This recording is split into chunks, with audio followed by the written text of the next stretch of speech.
ಹನುಮಂತ, ಮಹಾಬಲವಂತ, ನಿನ್ನ ಪರಾಕ್ರಮದಿಂದ ರಾವಣನ ಪ್ರಬಲ ವೀರ ಅಕಂಪನನ್ನು ಸಂಹರಿಸಿ ವಾನರರಿಗೆ ಒದಗಿದ ಆಪತ್ತನ್ನು ನೀನು ನಿವಾರಣೆ ಮಾಡಿದೆ. ನಿನಗೆ ನಮ್ಮೆಲ್ಲರ ಅಭಿನಂದನೆಗಳು.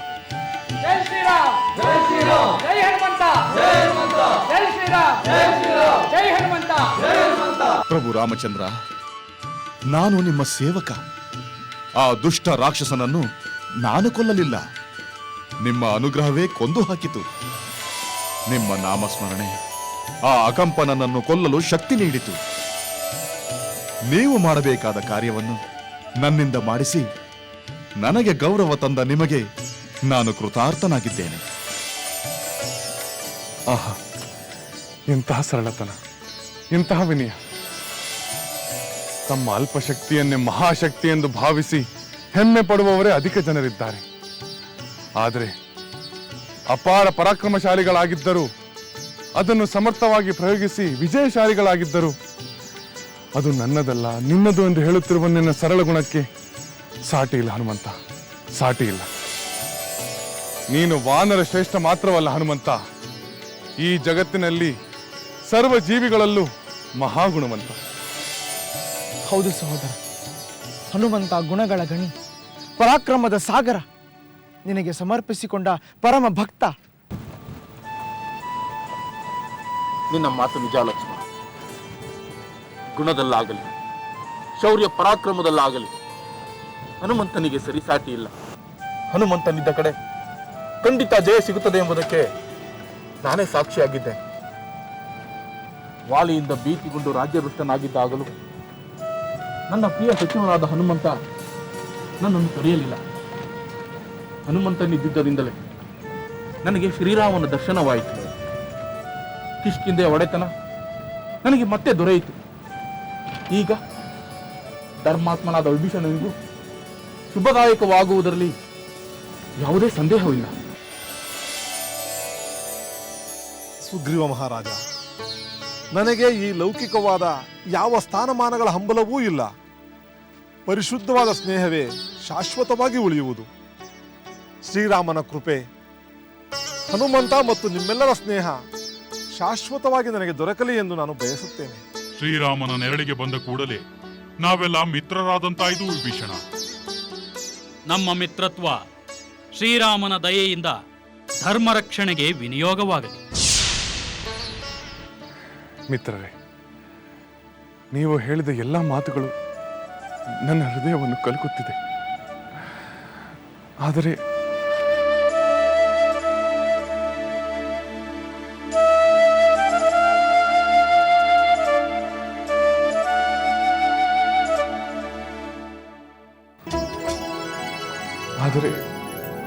ಅದೀಗೋ ಕಾಣೆ, ಹನುಮನ ಮೇಲೆ ನನಗೆ ಒಂದು ತಾಯಿ ತನ್ನ ಮಗುವಿಗೆ ತೋರುವಂತಹ ಅಕ್ಕರೆ ಒಕ್ಕುತ್ತಿದೆ. ಹನುಮನಿಗಿಂತ ಪ್ರೀತಿ ಪಾತ್ರರು ಬೇರೆ ಯಾರೂ ಇಲ್ಲವೆಂದೆನಿಸುತ್ತಿದೆ. ಹನುಮಂತ, ಹನುಮಂತ,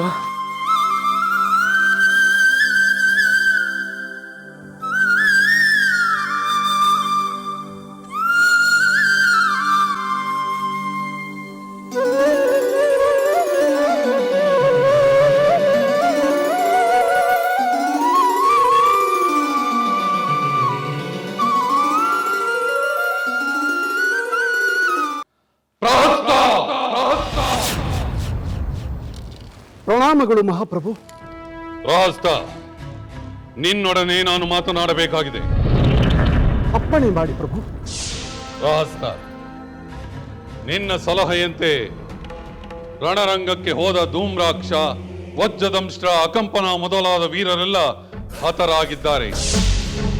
ಶತ್ರುವಿನ ಆನಂದೋತ್ಸಾಹ ಮಿತಿ ಮೀರುತ್ತಿದೆ. ಅಜೇಯನಾದ ಈ ರಾವಣನ ಪ್ರತಿಷ್ಠೆ ನುಚ್ಚು ನೂರಾಗಿದೆ. ಇನ್ನು ನಾನು ಯಾರನ್ನೂ ನಂಬಲಾಗುವುದಿಲ್ಲ. ಹೌದು ಪ್ರಭು, ಈಗ ನಿಮ್ಮ ಮಾತು ನಿಜವೆಂದು ಅನ್ನಿಸುತ್ತಿದೆ.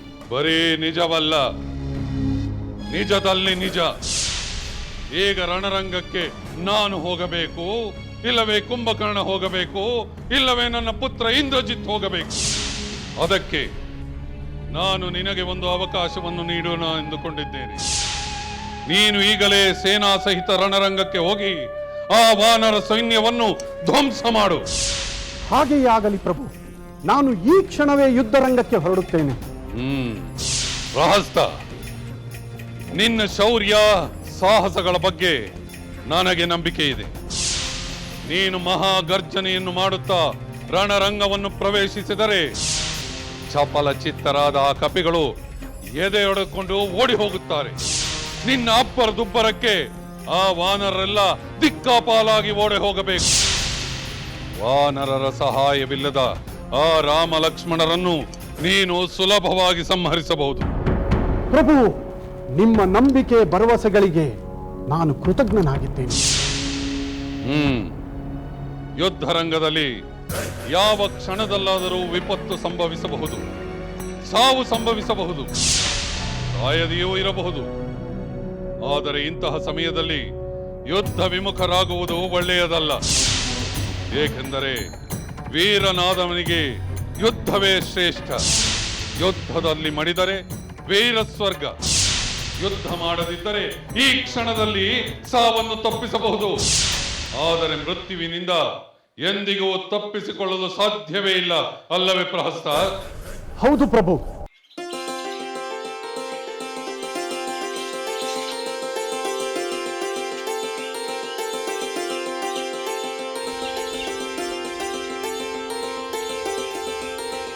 ಸೀತೆ, ಬಾ ತ್ರಿಜಟೆ, ಕುಳಿತುಕೋ.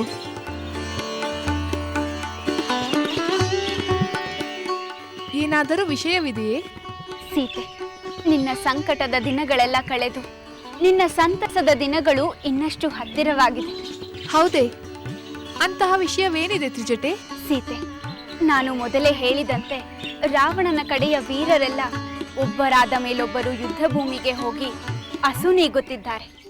ಧೂಮ್ರಾಕ್ಷ ವಜ್ರದಂಶನಂತೆ ಈಗ ಅಕಂಪನನು ಸಂಹಾರವಾದ. ಅಂದರೆ ಆ ರಾವಣ ತನ್ನ ಕಡೆಯ ವೀರರ ಪರಾಕ್ರಮವನ್ನು ನಂಬದೆ ಅವನೇ ಯುದ್ಧರಂಗಕ್ಕೆ ಹೋಗುವುದು ನಿಶ್ಚಿತವೇ? ಹೋಗಬಹುದು. ಆದರೆ ಇಂದ್ರಜಿತು ಕುಂಭಕರ್ಣರ ಬಲ ಪರಾಕ್ರಮಗಳ ಬಗ್ಗೆ ಅಪಾರವಾದ ವಿಶ್ವಾಸವುಳ್ಳ ರಾವಣ ತಾನೇ ರಣರಂಗಕ್ಕೆ ಹೋಗುವನು ಎಂದು ನನಗೆ ಅನಿಸುತ್ತಿಲ್ಲ. ಆದರೆ ಆ ಇಂದ್ರಜಿತು ತನ್ನ ಮಾಯಾ ಯುದ್ಧದಿಂದಲೂ ಗೆಲುವು ಸಾಧಿಸಲಾರದೆ ವಿಫಲನಾದನಲ್ಲ. ಮತ್ತೆ ಅವನನ್ನು ನಂಬುವುದು ಮೂರ್ಖತನವಲ್ಲವೇ? ನಿನ್ನ ಮಾತು ನಿಜ ಸೀತೆ. ಆದರೆ ಇಂದ್ರಜಿತು ಮಹಾತಂತ್ರಗಾರ. ಸೋತು ಕೈಕಟ್ಟಿ ಕುಳಿತುಕೊಳ್ಳುವವನಲ್ಲ. ಏನಾದರೂ ಮಾಡಿ ತನ್ನ ಸೋಲಿಗೆ ಪ್ರತೀಕಾರ ತೀರಿಸಿಕೊಳ್ಳಲು ಪ್ರಯತ್ನಿಸುತ್ತಾನೆ. ಒಂದು ವೇಳೆ ರಾವಣನೇ ಯುದ್ಧಕ್ಕೆ ಹೊರಟರೂ ಇಂದ್ರಜಿತು ತಡೆದು ತಾನೇ ರಣರಂಗಕ್ಕೆ ಹೋಗಲು ಮುಂದಾಗುತ್ತಾನೆ. ಹೋಗಲಿ, ಯಾರು ಬೇಕಾದರೂ ಹೋಗಲಿ. ಆ ರಾವಣ ಮೊದಲೇ ಹೋಗಲಿ, ನಂತರ ಹೋಗಲಿ. ಯಾರು ಹೋದರು, ಯಾವಾಗ ಹೋದರು, ನನ್ನ ಸ್ವಾಮಿಯ ವಿರುದ್ಧ ಯುದ್ಧಕ್ಕೆ ಹೋದವರಿಗೆ ಆ ಧೂಮ್ರಾಕ್ಷ, ವಜ್ರದಂಷ್ಟ್ರ, ಅಕಂಪನ ಅವರಿಗೆ ಆದ ಗತಿಯೇ ಇವರಿಗೂ ಆಗುವುದರಲ್ಲಿ ಸಂದೇಹವೇ ಇಲ್ಲ. ಸದ್ಯ ಈಗ ನೀನು ಜಯದ ಭರವಸೆಯಿಂದ ಸಮಾಧಾನದಿಂದಿರುವುದನ್ನು ಕಂಡು ನನಗೆ ಸಂತೋಷವಾಗಿದೆ. ಹೌದು ತ್ರಿಜಟೆ, ಆ ಸಮಾಧಾನ ನನಗಿದೆ. ನೀನು ಮಾತ್ರ ಆಗಾಗ ಈ ಯುದ್ಧದ ವಾರ್ತೆಗಳನ್ನು ನನಗೆ ತಿಳಿಸುತ್ತಿರಬೇಕು. ಖಂಡಿತ ತಿಳಿಸುತ್ತೇನೆ ಸೀತೆ. ಈಗ ಅದೇ ನನ್ನ ಕರ್ತವ್ಯ, ಅದೇ ನಾನು ಮಾಡಬೇಕಾದ ಪ್ರಮುಖ ಕಾರ್ಯ. ಈಗ ನಾನು ಹೊರಡುತ್ತೇನೆ, ಮತ್ತೆ ಬರುತ್ತೇನೆ. ಹೋಗಿ ಬಾ ತ್ರಿಜಟೆ. ಮತ್ತೆ ಮತ್ತೆ ಇಂಥ ಸಂತೋಷದ ವಾರ್ತೆಗಳನ್ನು ತರುತ್ತಿರು.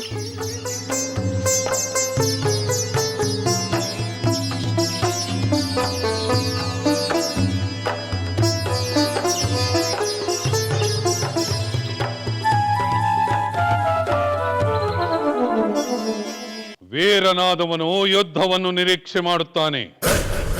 ಅದು ಸಂಭವಿಸಿದರೆ ಆವೇಶದಿಂದ ಹೋರಾಡುತ್ತಾನೆ. ನೀನು ಅಂತಹ ಒಬ್ಬ ವೀರನೆಂದೇ ತಿಳಿದುಕೊಂಡಿದ್ದೇನೆ. ನೀನು ನನ್ನ ಅತ್ಯಂತ ನಿಷ್ಠಾವಂತ ಸೇನಾಧಿಪತಿ. ಯುದ್ಧದಲ್ಲಿ ನನಗೆ ವಿಜಯವಾಗಲಿ ಎಂದು ಮನಸ್ಸಿಟ್ಟು ಯುದ್ಧ ಮಾಡುವೆ ಎಂದು ಭಾವಿಸಿದ್ದೇನೆ. ಅಥವಾ ರಣರಂಗಕ್ಕೆ ಹೋಗಲು ನಿನಗೇನಾದರೂ ಹಿಂಜರಿಕೆ ಇದ್ದರೆ ಅದನ್ನು ಸ್ಪಷ್ಟವಾಗಿ ಹೇಳು. ಇದೇನು ಪ್ರಭು, ನಿಮ್ಮ ನಿಷ್ಠಾವಂತ ಸೇವಕನ ಮೇಲೆ ಈಗ ಸಂದೇಹ ಬಂದಿದೆಯೇನು? ಏಕೆ ಪ್ರಭು? ನಾನು ಹಾಗೆ ನಡೆದುಕೊಂಡನೆ? ನಾನು ರಣರಂಗಕ್ಕೆ ಹೋಗಲು ಹಿಂಜರಿಯುವ ಹೇಳಿ ಏನು? ಪ್ರಾಣದ ಮೇಲಿನ ಆಸೆಯಿಂದ ಸ್ವಾಮಿ ಕಾರ್ಯವನ್ನು ಕಡೆಗಣಿಸುತ್ತೇನೆಯೇ ಪ್ರಭು? ಸಂದರ್ಭವೇ ಆಗಿದೆ ಪ್ರಹಸ್ತ. ನಾವು ನಂಬಿದ 3 ವೀರರು ಈಗಾಗಲೇ ರಣರಂಗದಲ್ಲಿ ಹತರಾಗಿದ್ದಾರೆ. ಪ್ರಭು, ಅವರು ಸ್ವಾಮಿ ಸೇವೆ ಮಾಡುತ್ತಾ ಹುತಾತ್ಮರಾದರು ಪ್ರಭು. ನಾನಾದರೂ ಅಷ್ಟೇ. ಗೆಲುವು ಅಥವಾ ವೀರ ಮರಣ ಇವೆರಡೇ ನನಗುಳಿದಿರುವುದು. ಅಂದರೆ ನೀನು ಸಂತೋಷವಾಗಿ ಯುದ್ಧಕ್ಕೆ ಹೋಗುವೆಯಾ? ಖಂಡಿತ ಹೋಗುತ್ತೇನೆ ಪ್ರಭು. ನನಗೆ ನನ್ನ ಪ್ರಾಣವಾಗಲಿ ಪತ್ನಿ ಪುತ್ರರಾಗಲಿ ಮುಖ್ಯವಲ್ಲ. ಸ್ವಾಮಿ ಕಾರ್ಯವೇ ನನ್ನ ಪರಮ ಗುರಿ. ಈ ಕೂಡಲೇ ಹೋಗಿ ವಾನರ ಸೇನೆಯಲ್ಲಿ ಪ್ರಳಯ ಉಂಟು ಮಾಡುತ್ತೇನೆ ಪ್ರಭು. ನೋಡುತ್ತೀರಿ. ವಿಜಯೇ ಭವ.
ಆ ರಾಕ್ಷಸ ವೀರ ಮಹಾವೇಗಶಾಲಿ ಅಂತ ಕಾಣುತ್ತಿದ್ದಾನೆ, ಮಹಾವೀರನಂತೆಯೂ ಇದ್ದಾನೆ.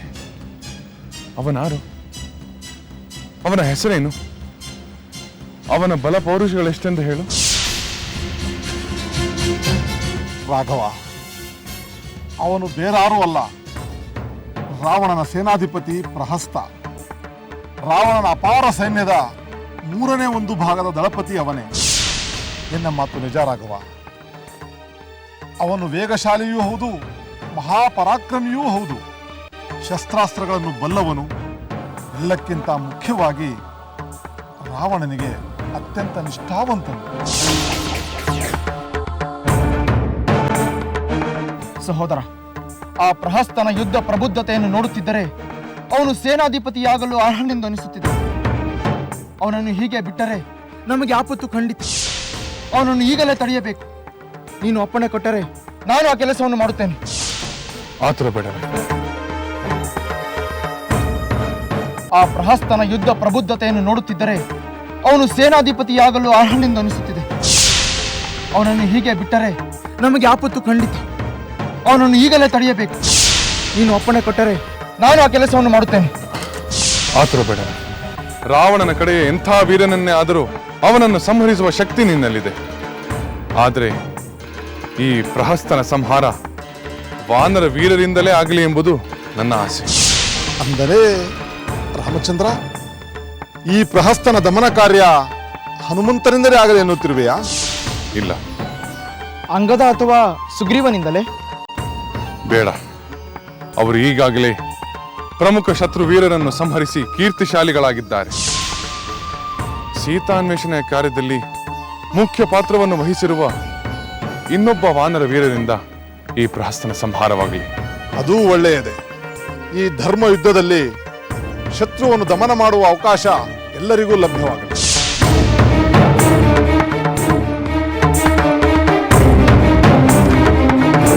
ಭಲೆ ಭಲೆ ಭಲೆ ದೂತ, ನೀನು ನನಗೆ ರಣರಂಗದಿಂದ ಅತ್ಯಂತ ಪ್ರಿಯವಾದ ಸುದ್ದಿಯನ್ನೇ ತಂದಿರುವೆ. ನಮ್ಮ ಎಲ್ಲ ರಾಕ್ಷಸ ವೀರರಿಗಿಂತ ಪ್ರಹಸ್ತ ಹೆಚ್ಚು ರೋಷಾವೇಶದಿಂದ ಹೋರಾಡುತ್ತಿದ್ದಾನೆಂಬ ವಿಷಯ ನನಗೆ ಸಂತಸವನ್ನು ತಂದಿದೆ.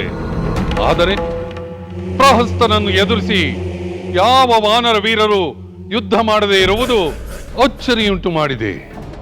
ಹೌದು ಮಹಾಪ್ರಭು, ವೀರ ಪ್ರಹಸ್ತನನ್ನು ಎದುರಿಸಲು ಸುಗ್ರೀವನಾಗಲಿ ಯುವರಾಜ ಅಂಗದನಾಗಲಿ ಮುಂದೆ ಬರಲಿಲ್ಲ. ಏಕೆ?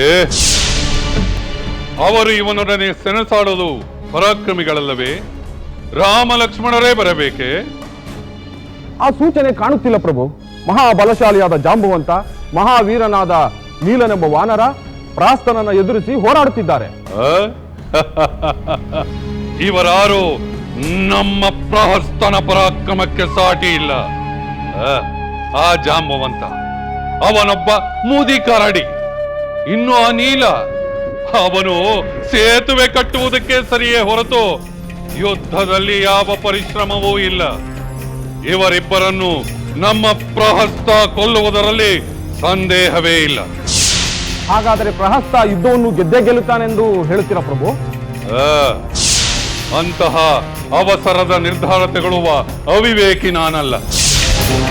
ಪ್ರಹಸ್ತ ಗೆಲ್ಲಬಹುದು, ಗೆಲ್ಲದೆಯೂ ಇರಬಹುದು. ನಾವು ಗೆಲ್ಲುತ್ತಾರೆಂದು ನಂಬಿದ ಧೂಮ್ರಾಕ್ಷ, ವಜ್ರದಂಶ, ಅಕಂಪನ ಇವರೆಲ್ಲರೂ ಸೋತು ಹತರಾಗಲಿಲ್ಲವೇ? ಕಡೆಯ ಪಕ್ಷ ನಮ್ಮ ಪ್ರಹಸ್ತ ಆ ಜಾಂಬವ, ನೀಲ ಮೊದಲಾದ ವಾನರ ವೀರರನ್ನು ಕೊಂದರೆ ಅಷ್ಟು ಸಾಕು. ಸ್ವಲ್ಪ ಮಟ್ಟಿಗೆ ಪ್ರತೀಕಾರ ತೀರಿಸಿಕೊಂಡಷ್ಟು ಸಮಾಧಾನವಾಗುತ್ತದೆ. ದೂತ, ನೀನೀಗಲೇ ರಣರಂಗಕ್ಕೆ ಹೋಗಿ ನಮ್ಮ ಪ್ರಹಸ್ತ, ಜಾಂಬವ, ನೀಲ ಇವರುಗಳನ್ನು ಹತ ಮಾಡಿದೊಡನೆ ಆ ವಿಷಯವನ್ನು ನನಗೆ ತಂದು ಹೇಳು. ಅಪ್ಪಣೆ ಪ್ರಭು.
ವಾನರ ಮಿತ್ರರೇ, ರಾವಣನ ಪರಮಾಪ್ತನು ಅವನ ಸೇನಾಪತಿಯಾದ ಪ್ರಹಸ್ತ ರಣರಂಗಕ್ಕೆ ಬಂದಾಗ ಸಾಕ್ಷಾತ್ ರಾವಣನೇ ಬಂದನೇನೋ ಎಂದು ಭ್ರಮೆ ಹುಟ್ಟಿಸುವಂತೆ ಅವನು ವೀರಾವೇಶದಿಂದ ಹೋರಾಡಿದ. ಆ ಪ್ರಹಸ್ತ ವಾನರ ಸೈನ್ಯದಲ್ಲಿ ಅಲ್ಲೋಲ ಕಲ್ಲೋಲ ಉಂಟು ಮಾಡಿ ಸಾಕಷ್ಟು ಹಾನಿ ಮಾಡಿದ. ಆದರೆ ವಾನರ ವೀರನಾದ ನಮ್ಮ ನಳ ಅವನನ್ನು ಎದುರಿಸಿ ಧೈರ್ಯದಿಂದ ಹೋರಾಡಿ ಅವನನ್ನು ಸಂಹರಿಸಿದ್ದಾನೆ. ನಳನನ್ನು ನಾವೆಲ್ಲರೂ ಹೃದಯಪೂರ್ವಕವಾಗಿ ಅಭಿನಂದಿಸಬೇಕು. ನಳನಿಗೆ ಜಯ ಜಯ ಶ್ರೀರಾಮ್, ಜಯ ಶ್ರೀರಾಮ್, ಜಯ ಶ್ರೀರಾಮ್, ಜಯ ಶ್ರೀರಾಮ್, ಜಯ ಶ್ರೀರಾಮ್. ಶ್ರೀರಾಮನ ಕೃಪೆ, ನಿಮ್ಮೆಲ್ಲರ ಸದ್ಭಾವನೆಗೆ ನನ್ನ ವಂದನೆಗಳು. ವಾನರ ಶ್ರೇಷ್ಠನಾದ ನಮ್ಮ ನಳ ಇಂದು ಪ್ರಶಂಸಾರ್ಹವಾದ ಕೆಲಸವನ್ನು ಮಾಡಿದ್ದಾನೆ. ಆ ಪ್ರಹಸ್ತನನ್ನು ಸಂಹರಿಸಿ ವಾನರ ವೀರರಿಗೆ ಒದಗಿದ ಆಪತ್ತನ್ನು ನಿವಾರಿಸಿದ್ದಾನೆ. ಅಷ್ಟೇ ಅಲ್ಲ, ಇವನು ಸೇತುವೆ ಕಟ್ಟುವ ಕೆಲಸದಲ್ಲೂ ಬಹುಮುಖ್ಯ ಪಾತ್ರ ವಹಿಸಿದ್ದಾನೆ. ಈಗ ರಾಮ ಕಾರ್ಯದಲ್ಲೂ ಅತಿ ನಿಷ್ಠೆಯಿಂದ ಹೋರಾಡಿ ಈಗ ಈ ಸತ್ಕಾರ್ಯವನ್ನು ನಾವು ಸದಾ ಸ್ಮರಿಸಬೇಕು. ನಳನ ಸಾಹಸದಿಂದ ಪ್ರಹಸ್ತನ ಭಯವೇನೋ ನಿವಾರಣೆಯಾಯಿತು. ಆದರೆ ಮುಂದೆ ಇನ್ನೆಂಥ ವೀರ ರಣರಂಗಕ್ಕೆ ಬರುತ್ತಾನೋ ಅವನ ಪರಾಕ್ರಮವೆಂಥದೋ ಎಂದು ಯೋಚಿಸಲೇಬೇಕು. ಅದನ್ನು ನಮಗಿಂತ ಚೆನ್ನಾಗಿ ಬಲ್ಲವನು ನಮ್ಮ ಮಿತ್ರನಾದ ವಿಭೀಷಣ. ಅವನೇ ಮುಂದೆ ಯಾವ ವೀರ ಎದುರಾಗಬಹುದೆಂದು ಹೇಳಬೇಕು. ಖಂಡಿತ ಹೇಳುತ್ತೇನೆ ಲಕ್ಷ್ಮಣ. ಪ್ರಹಸ್ತನ ವಧೆಯಾದ ನಂತರ ರಾವಣನ ಪಾಲಿಗೆ ಉಳಿದಿರುವ ಮಹಾವೀರರೆಂದರೆ ಕುಂಭಕರ್ಣ, ಇಂದ್ರಜಿತು, ಅತಿಕಾಯ ಮೊದಲಾದ ಕುಂಭಕರ್ಣನ ಮಕ್ಕಳು ಮಾತ್ರ. ಅವರು ಯುದ್ಧಕ್ಕೆ ಮುಂದಾಗದಿದ್ದರೆ ಅಥವಾ ಅವರ ಮೇಲೆ ರಾವಣನಿಗೆ ಭರವಸೆ ಇಲ್ಲದಿದ್ದರೆ ರಾವಣ ತಾನೇ ರಣರಂಗಕ್ಕೆ ಬಂದರೆ ಆಶ್ಚರ್ಯವಿಲ್ಲ. ಹೌದು, ನಾನೇ ರಣರಂಗಕ್ಕೆ ಹೋಗುತ್ತೇನೆ. ನಾನು ರಣರಂಗಕ್ಕೆ ಹೋಗದೆ ದೊಡ್ಡ ತಪ್ಪು ಮಾಡಿದೆ. ನಾನು ಅಲ್ಲಿಗೆ ಹೋಗಿದ್ದರೆ ನಮ್ಮ ರಾಕ್ಷಸ ವೀರರು ಹತರಾಗುತ್ತಿರಲಿಲ್ಲ, ನಮ್ಮ ರಾಕ್ಷಸ ಸೈನ್ಯ ನಾಶವಾಗುತ್ತಿರಲಿಲ್ಲ. ಆ ವಾನರರು ನನ್ನ ಮೇಲೆ ವಿಜಯ ಸಾಧಿಸಿದೆನೆಂದು ಬೀಗುತ್ತಲೂ ಇರಲಿಲ್ಲ. ಇನ್ನು ತಡ ಮಾಡಬಾರದು. ನಾನೀಗಲೇ ರಣರಂಗಕ್ಕೆ ಹೋಗಿ ಆ ರಾಮ ಲಕ್ಷ್ಮಣರನ್ನು ವಾನರನ್ನು ಸದೆ ಬಡಿಯುತ್ತೇನೆ. ಪ್ರಭು, ಈ ನಿಮ್ಮ ನಿರ್ಧಾರವನ್ನು ಇನ್ನೊಮ್ಮೆ ಪರಿಶೀಲಿಸುವುದರಲ್ಲಿ ಏನಿದೆ ಮಾತ್ಯರೇ? ನಾವು ಯೋಚನೆ ಮಾಡುತ್ತಾ ಕುಳಿತರೆ ಶತ್ರುವು ಮಹಾದ್ವಾರವನ್ನೇ ತಟ್ಟುತ್ತಾರೆ. ಇನ್ನು ಔದಾಸೀನ್ಯ ಮಾಡುವಂತಿಲ್ಲ. ಅಲ್ಪರೆಂದು ಭಾವಿಸಿದ ಆ ಕಪಿಗಳು ನಮ್ಮ ಪ್ರಚಂಡ ಪರಾಕ್ರಮಿ ಪ್ರಹಸ್ತನನ್ನೇ ಸಂಹರಿಸಿದ್ದಾರೆ. ನಾವು ಎಚ್ಚರ ತಪ್ಪಿ ವಿನಾಶಕ್ಕೆ ದಾರಿ ಮಾಡಿಕೊಡುವುದು ಬುದ್ಧಿವಂತರ ಲಕ್ಷಣವಲ್ಲ. ಅದೇನೋ ನಿಜ ಪ್ರಭು. ಇಂದ್ರಜಿತುವಿನ ನಾಗಪಾಶದಿಂದ ರಾಮಲಕ್ಷ್ಮಣ ಬಂಧಮುಕ್ತರಾಗಿದ್ದಾರೆ.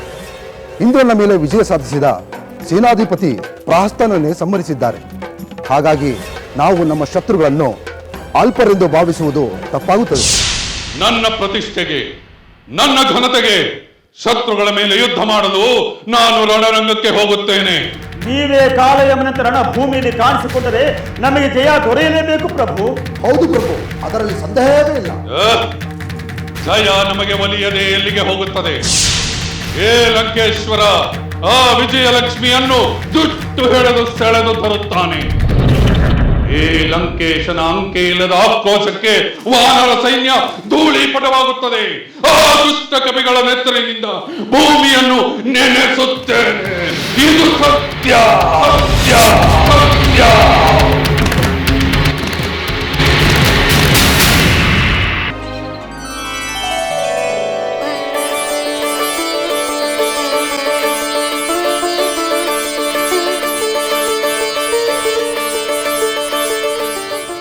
ಸೀತೆ, ನಿನ್ನ ಮನೋರಥ ಈಡೇರುವ ಸಮಯ ಹತ್ತಿರವಾಗಿದೆ. ಅಂದರೆ ಆ ರಾವಣ ಯುದ್ಧ ಭೂಮಿಗೆ ಹೋಗುವ ನಿರ್ಧಾರ ಮಾಡಿದನೆ? ಹೌದು ಸೀತೆ, ಅದನ್ನು ತಿಳಿಸಲೆಂದೇ ನಾನು ಆತುರದಿಂದ ಬಂದೆ. ರಾವಣನಿಗೆ ಬಹಳ ಆಪ್ತನೂ ಮಹಾವೀರನೂ ಆದ ಪ್ರಹಸ್ತನನ್ನು ವಾನರ ವೀರ ನಳ ಸಂಹರಿಸಿದ ಸುದ್ದಿಯನ್ನು ಕೇಳಿ ರಾವಣ ಕೆರಳಿ ಕೆಂಡಾಮಂಡಲವಾದ. ರಾಮ ಲಕ್ಷ್ಮಣರನ್ನು ವಾನರ ವೀರರನ್ನು ಧ್ವಂಸ ಮಾಡುತ್ತೇನೆಂದು ತಾನೇ ಯುದ್ಧ ಭೂಮಿಗೆ ಹೋಗಲು ಸಜ್ಜಾಗುತ್ತಿದ್ದಾನೆ. ತ್ರಿಜಟೆ, ನಿಜವಾಗಲೂ ಇದು ನನಗೆ ಸಂತೋಷ ಉಂಟು ಮಾಡುವ ವಾರ್ತೆ. ಎಂದಿಗೆ ನನ್ನ ಸ್ವಾಮಿಗೂ ಆ ರಾವಣನಿಗೂ ಯುದ್ಧ ಸಂಭವಿಸುವುದೋ? ಎಂದಿಗೆ ಆ ರಾವಣನ ವಧೆಯಾಗುವುದೋ? ಎಂದಿಗೆ ನನಗೆ ಇಲ್ಲಿಂದ ಬಿಡುಗಡೆಯಾಗುವುದೋ ಎಂದು ಕಾತರದಿಂದ ಕಾಯುತ್ತಿದ್ದ ನನಗೆ ಇದು ಅತ್ಯಂತ ಸಂತೋಷದ ವಿಷಯ. ಆದರೆ ದಶಕಂಠ ರಾವಣನನ್ನು ಸೋಲಿಸುವುದಾಗಲಿ ಸಂಹರಿಸುವುದಾಗಲಿ ಅಷ್ಟು ಸುಲಭವಲ್ಲ. ಇರಬಹುದು, ಆದರೆ ನನ್ನ ಸ್ವಾಮಿಯನ್ನು ವಿರೋಧಿಸಿ ನಿಂತವರು ಇಲ್ಲಿಯವರೆಗೂ ಯಾರೂ ಜಯಿಸಿಲ್ಲ. ಅದನ್ನು ನಾನು ಬಲ್ಲೆ ಸೀತೆ. ಆದರೆ ಶೌರ್ಯ ಪರಾಕ್ರಮದಲ್ಲಿ ಇಬ್ಬರು ಸರಿಸಮರಾದರೆ ಈ ಯುದ್ಧವಂತೂ ಬೇಗ ಮುಗಿಯುವುದಿಲ್ಲ. ಯುದ್ಧ ಮುಗಿಯಬೇಕಾದರೆ ಮೊದಲು ಅದು ಆರಂಭವಾಗಬೇಕು ತ್ರಿಜಟೆ. ರಾವಣ ರಣಭೂಮಿಗೆ ಹೋಗದೆ ಇಲ್ಲಿಯವರೆಗೂ ಪಾರಾದ. ಇನ್ನು ಮುಂದೆ ಅವನು ಪಾರಾಗಲು ಸಾಧ್ಯವೇ ಇಲ್ಲ. ತಡವಾದರೂ ಅವನ ಪರಾಭವ ಖಂಡಿತ. ಆದರೆ ಆ ರಾವಣನ ಬೆಂಬಲಕ್ಕೆ ಇಂದ್ರಜಿತು ಕುಂಭಕರ್ಣರಂತ ವೀರರಿದ್ದಾರೆ ಸೀತೆ. ಅವರೇನು ಸಾಮಾನ್ಯರಲ್ಲ. ರಾವಣ ಸೋಲದಂತೆ ಅವರು ಖಂಡಿತ ಪ್ರಯತ್ನ ಪಡುತ್ತಾರೆ. ಯಾರಾದರೂ ಬೆಂಬಲಕ್ಕಿರಲಿ, ಎಂಥ ವೀರಾದಿ ವೀರನೇ ಬರಲಿ, ನನ್ನ ಸ್ವಾಮಿ ಆ ರಾವಣನ ವಂಶವನ್ನು ನಿರ್ವಂಶ ಮಾಡದೆ ಬಿಡುವುದಿಲ್ಲ. ಬೇಡಿ ಸ್ವಾಮಿ, ನಿಮ್ಮ ವಂಶ ನಿರ್ವಂಶವಾಗಬಾರದು. ದಯಮಾಡಿ ನನ್ನ ಮಾತನ್ನು ಕೇಳಿ. ಮಂಡೋದರಿ, ಸಲ್ಲದ ಕಲ್ಪನೆಗಳಿಂದ ಸುಮ್ಮನೆ ಬಡಬಡಿಸಬೇಡ. ನಾನು ನಿನ್ನ ಮಾತುಗಳನ್ನು ಕೇಳುತ್ತಿರುವೆನಲ್ಲ. ಯಾವಾಗ ಕೇಳಿದಿರಿ ಸ್ವಾಮಿ? ಎಷ್ಟು ಕಾಲ ಎಷ್ಟು ಹೇಳಿದರು ನನ್ನ ಮಾತುಗಳನ್ನು ಯಾವಾಗ ಕೇಳಿದಿರಿ? ಆ ಸೀತೆಯನ್ನು ರಾಮನಿಗೆ ಒಪ್ಪಿಸಿ ಎಂದರೂ ಕೇಳಲಿಲ್ಲ. ರಾಮನೊಡನೆ ಯುದ್ಧ ಬೇಡವೆಂದರೂ ಕೇಳಲಿಲ್ಲ. ಈಗ ರಾಮನೊಂದಿಗೆ ಯುದ್ಧಕ್ಕೆ ಹೊರಟಿರುವಿರಿ. ನಿಮಗೇನು ಆಪತ್ತು ಸಂಭವಿಸುವುದೋ ಎಂದು ನನ್ನ ಜೀವ ತಲ್ಲಣಿಸುತ್ತಿದೆ. ದಯಮಾಡಿ ದಯಮಾಡಿ ನೀವು ಯುದ್ಧಕ್ಕೆ ಹೋಗಬೇಡಿ ಪ್ರಭು. ಮಂಡೋದರಿ, ನೀನು ನಿಜವಾದ ಪತಿವ್ರತೆಯೇ ಆಗಿದ್ದರೆ ವಿಜಯಮಾಲೆಯನ್ನು ಧರಿಸಿ ಬನ್ನಿ ಎಂದು ಆರತಿ ಬೆಳಗಿ ಕಳುಹಿಸುತ್ತಿದ್ದೆ. ಹೀಗೆ ನನ್ನ ಆತ್ಮವಿಶ್ವಾಸವನ್ನು ಕಳೆಯುವ ಪ್ರಯತ್ನ ಮಾಡುತ್ತಿರಲಿಲ್ಲ. ಈಗ ಅಂತ ಸಂದರ್ಭವಿಲ್ಲ ಪ್ರಭು. ನಿಮ್ಮ ಕ್ಷೇಮವೇ ನನ್ನ ಕ್ಷೇಮವೆಂದು ಭಾವಿಸಿದ್ದೇನೆ. ನಿಮ್ಮ ಶೌರ್ಯ ಪರಾಕ್ರಮಗಳನ್ನು ಹೊಗಳಿ ನಿಮ್ಮನ್ನು ಅಪಾಯಕ್ಕೆ ಗುರಿ ಮಾಡಲು ನನಗೆ ಇಷ್ಟವಿಲ್ಲ. ನನಗೆ ನೀವು ಸುರಕ್ಷಿತವಾಗಿರಬೇಕು, ಕ್ಷೇಮವಾಗಿರಬೇಕು, ಚೆನ್ನಾಗಿರಬೇಕು. ನಾನು ಚೆನ್ನಾಗಿರಬೇಕು. ನಾನು ಚೆನ್ನಾಗಿರಬೇಕೆಂದರೆ ನಮ್ಮ ರಾಕ್ಷಸ ವೀರರಾದ ಪ್ರಹಸ್ತ, ಅಕಂಪನ, ವಜ್ರದಂಶ್ರ, ಧೂಮ್ರಾಕ್ಷ ಇವರನ್ನು ಕೊಂದ ವಾನರ ಸೈನ್ಯ ಸಂಹಾರವಾಗಬೇಕು.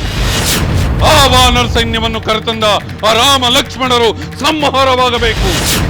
ಅದಕ್ಕೆ ನಾನು ಯುದ್ಧ ಭೂಮಿಗೆ ಹೋಗಲೇಬೇಕು. ಹಠ ಮಾಡಬೇಡಿ ಪ್ರಭು. ನೀವು ಯುದ್ಧಕ್ಕೆ ಹೋಗಬೇಡಿ. ದಯಮಾಡಿ ನನ್ನ ಮಾತನ್ನು ಕೇಳಿ. ಮಂಡೋದರಿ, ನನ್ನನ್ನು ತಡೆದು ನನ್ನ ಆಕ್ರೋಶಕ್ಕೆ ಗುರಿಯಾಗಬೇಡ. ನಿನಗೆ ಸಮಾಧಾನವಾಗುವುದಿದ್ದರೆ ಆ ಪರಮೇಶ್ವರನನ್ನು ಕುರಿತು ನನ್ನ ಗೆಲುವಿಗಾಗಿ ಪ್ರಾರ್ಥಿಸು. ನೀನು ಪ್ರಾರ್ಥನೆ ಮಾಡದಿದ್ದರೂ ನಾನು ಗೆದ್ದೇ ಗೆಲ್ಲುತ್ತೇನೆ. ಆ ವಾನರ ಸೈನ್ಯವನ್ನು ನಾಶ ಮಾಡುತ್ತೇನೆ.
ರಾಮಚಂದ್ರ, ಅಲ್ಲಿ ನೋಡು.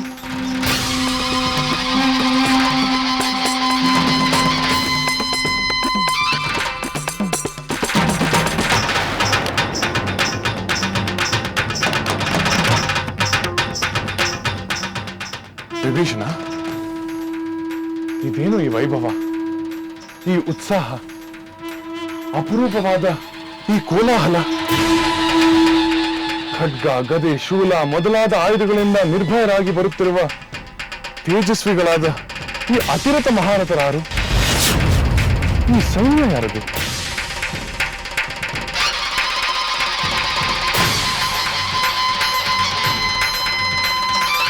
ರಾಮಚಂದ್ರ, ಆ ವಿಶಾಲ ದೇಹದ ತೇಜಸ್ವಿಯಾದ ಪುರುಷನೇ ಅತಿಕಾಯನೆಂಬ ರಾಕ್ಷಸ ವೀರ.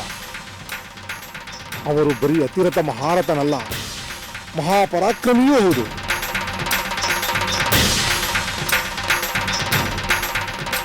ಅತ್ತ ಕಡೆ ಇರುವ ಆ ಇನ್ನೊಬ್ಬ ವೀರನಾರು? ಗದೆ ಹಿಡಿದು ಘನವಾಗಿ ಕಾಣುತ್ತಿರುವ ವೀರನೇ ಮಹೋದರನೆಂಬ ರಾಕ್ಷಸ ವೀರ. ಅವನು ಮಹಾಪರಾಕ್ರಮಿಯೇ. ಆ ಇನ್ನೊಬ್ಬ ಗಂಡು ಕೊಡಲಿಯನ್ನು ಹಿಡಿದವನು ಅವನಾರು ವಿಭೀಷಣ? ಅವನೇ ಮಹಾಪರಾಕ್ರಮಿಯಾದ ಪಿಶಾಚನೆಂಬ ರಾಕ್ಷಸ ವೀರ. ಎಲ್ಲರ ನಡುವೆ ಸೂರ್ಯನ ಪ್ರಭೆಯಂತೆ ಹೊಳೆಯುತ್ತಿರುವವನು ಲಂಕೇಶ್ವರ ರಾವಣನಲ್ಲವೇ? ಹೌದು ರಾಮಚಂದ್ರ, ನಿನ್ನ ಊಹೆ ಸರಿಯಾಗಿದೆ. ಅವನೇ ರಾವಣ. ಕ್ರೋಧದಿಂದ ಕೆಂಪಾಗಿರುವ ಅವನ ಕಣ್ಣುಗಳನ್ನು ನೋಡು. ಶ್ವೇತ ರಥದಲ್ಲಿ ಕುಳಿತಿರುವ ಅವನ ವೈಭವವನ್ನು ನೋಡು ರಾಮಚಂದ್ರ. ಇಂದ್ರಾದಿ ದೇವತೆಗಳ ದರ್ಪವನ್ನೇ ಅಡಗಿಸಿದ ರಾಕ್ಷಸೇಂದ್ರ ರಾವಣೇಶ್ವರ ಅವನೇ. ಎಂತಹ ತೇಜಸ್ಸು! ಕಡೆಗೂ ಯುದ್ಧ ಭೂಮಿಗೆ ಬಂದನೆ. ಈ ತೇಜಸ್ಸು ದರ್ಪವೆಲ್ಲ ಇನ್ನೆಷ್ಟು ಕಾಲ? ಅದೇ ವಿಷಾದದ ಸಂಗತಿ ರಾಮಚಂದ್ರ.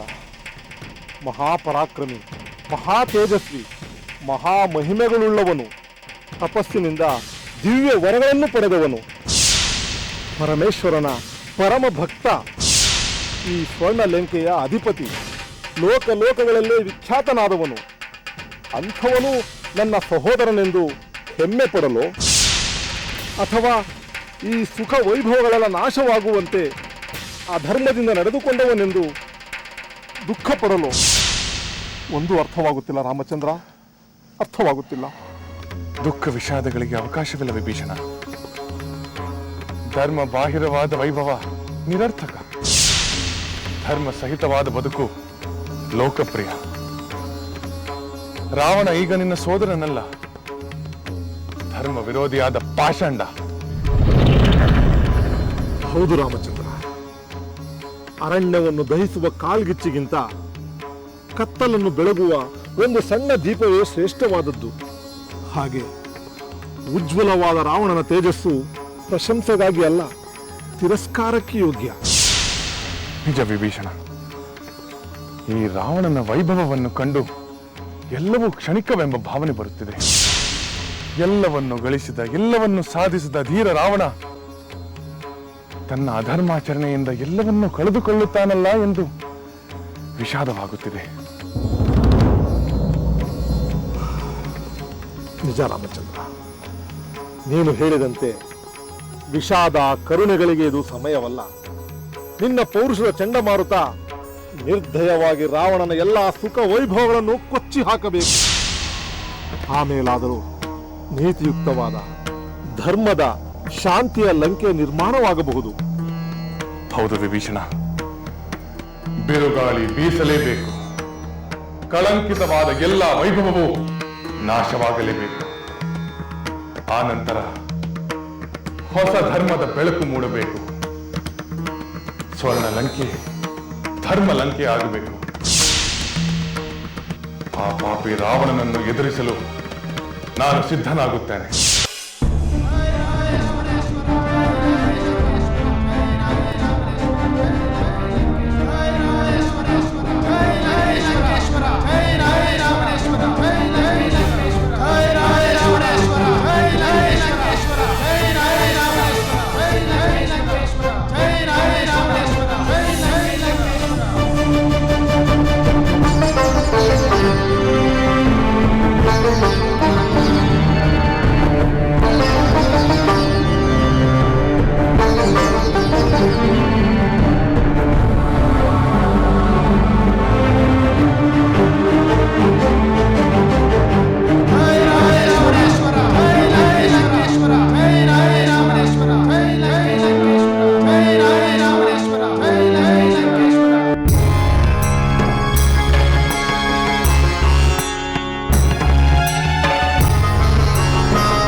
ಈಗಲೇ ಹೋಗಿ ಆಕ್ರಮಣ ಮಾಡೋಣವೇ? ಪ್ರಭು, ನಾವು ನಿಮ್ಮ ಜೊತೆಯೇ ಇದ್ದು ಅವರ ವಿರುದ್ಧ ಹೋರಾಡುವುದೇ ಅಥವಾ ಪ್ರತ್ಯೇಕವಾಗಿ ನಾವೇ ಹೋರಾಡುವುದೇ? ಪ್ರಭು, ನಾವೇ ಹೋಗಿ ನಮ್ಮ ಪರಾಕ್ರಮದಿಂದ ಆ ವಾನರ ಸೈನ್ಯವನ್ನು ಧ್ವಂಸ ಮಾಡಿ ಬರುತ್ತೇವೆ. ಏಕಾಂಗಿಯಾದ ಆ ರಾಮ ಲಕ್ಷ್ಮಣರನ್ನು ನೀವು ಸುಲಭವಾಗಿ ಸಂಹಾರ ಮಾಡಬಹುದು. ಆತುರ ಪಡಬೇಡಿ. ನನ್ನ ಮಾತುಗಳನ್ನು ಗಮನವಿಟ್ಟು ಕೇಳಿ. ನಾನು ಹೇಳಿದಂತೆ ಮಾಡಿ. ನೀವು ನಿರ್ಭಯವಾಗಿ ಆತಂಕವಿಲ್ಲದೆ ರಾಜಮಾರ್ಗಗಳಲ್ಲಿ, ಕಾವಲು ದ್ವಾರಗಳಲ್ಲಿ ಸನ್ನದ್ಧರಾಗಿ ನಿಲ್ಲಿ. ಇದೇನು ಪ್ರಭು, ನಾವು ರಾಜಧಾನಿಯಲ್ಲಿ ಗೋಪುರ ದ್ವಾರಗಳನ್ನು ಕಾಯುತ್ತಾ ನಿಲ್ಲಬೇಕೆ? ಪ್ರಭು, ನಾವು ನಿಮ್ಮ ಜೊತೆಯಲ್ಲಿಯೇ ಇದ್ದು ಶತ್ರುಗಳನ್ನು ಧ್ವಂಸ ಮಾಡುವ ಆಸೆಯಿಂದ ಬಂದಿದ್ದೇವೆ. ಹೌದು ಪ್ರಭು, ನಾವು ನಿಮ್ಮನ್ನು ರಕ್ಷಿಸುತ್ತಾ ಆ ವಾನರರನ್ನು ಭಕ್ಷಿಸುತ್ತಾ ನಾವು ನಿಮ್ಮ ಜೊತೆಯಲ್ಲೇ ಇರುತ್ತೇವೆ. ಬೇಡ, ನೀವು ನನ್ನೊಡನೆ ಇರುವುದು ಬೇಡ. ಏಕೆ ಪ್ರಭು? ನಿಮಗೆ ನಮ್ಮ ಬಲ ಪರಾಕ್ರಮಗಳ ಬಗ್ಗೆ ನಂಬಿಕೆ ಇಲ್ಲವೇ? ಪ್ರಭು, ನಿಮ್ಮ ಜೊತೆಯಲ್ಲೇ ಇದ್ದು ಯುದ್ಧ ಮಾಡುವ ಯೋಗ್ಯತೆ ನಮಗಿಲ್ಲವೇ? ಅಥವಾ ನಮ್ಮಿಂದ ನಿಮಗೆ ಅಡ್ಡಿಯಾಗುತ್ತಿದೆಯೇ? ಇಲ್ಲ, ಅದಾವುದೂ ಅಲ್ಲ. ಸ್ವಲ್ಪ ಆಲೋಚಿಸಿ. ನೀವು ನನ್ನೊಡನೆ ಇರುವುದನ್ನು ಕಂಡು ಇದೇ ಸುಸಮಯವೆಂದು ಆ ಕಪಿ ಸೈನ್ಯವು ಲಂಕೆಗೆ ನುಗ್ಗಿ ನಾಶ ಮಾಡುತ್ತದೆ. ಅದು ನನಗೆ ಅಪಮಾನವಲ್ಲವೇ? ಆದ್ದರಿಂದ ನಾನು ಹೇಳಿದಂತೆ ಮಾಡಿ. ಹಾಗೆ ಆಗಲಿ ಮಹಾಪ್ರಭು. ಜೈ ರಾವಣೇಶ್ವರ, ಜೈ ಲಂಕೇಶ್ವರ, ಜೈ ರಾವಣೇಶ್ವರ, ಜೈ ಲಂಕೇಶ್ವರ, ಜೈ ರಾವಣೇಶ್ವರ, ಜೈ ರಾವಣೇಶ್ವರ, ಜೈ ರಾವಣೇಶ್ವರ, ಜೈ ರಾವಣೇಶ್ವರ. ಪತಿಯ ಕ್ಷೇಮ ಬಯಸುವುದು ಸತಿಯ ಧರ್ಮ, ಸಫಲವೋ ವಿಫಲವೋ ಅದು ವಿಧಿಯ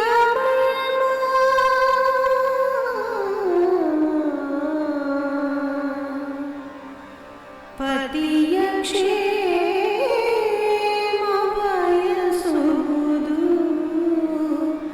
ಸತಿಯ ಧರ್ಮ.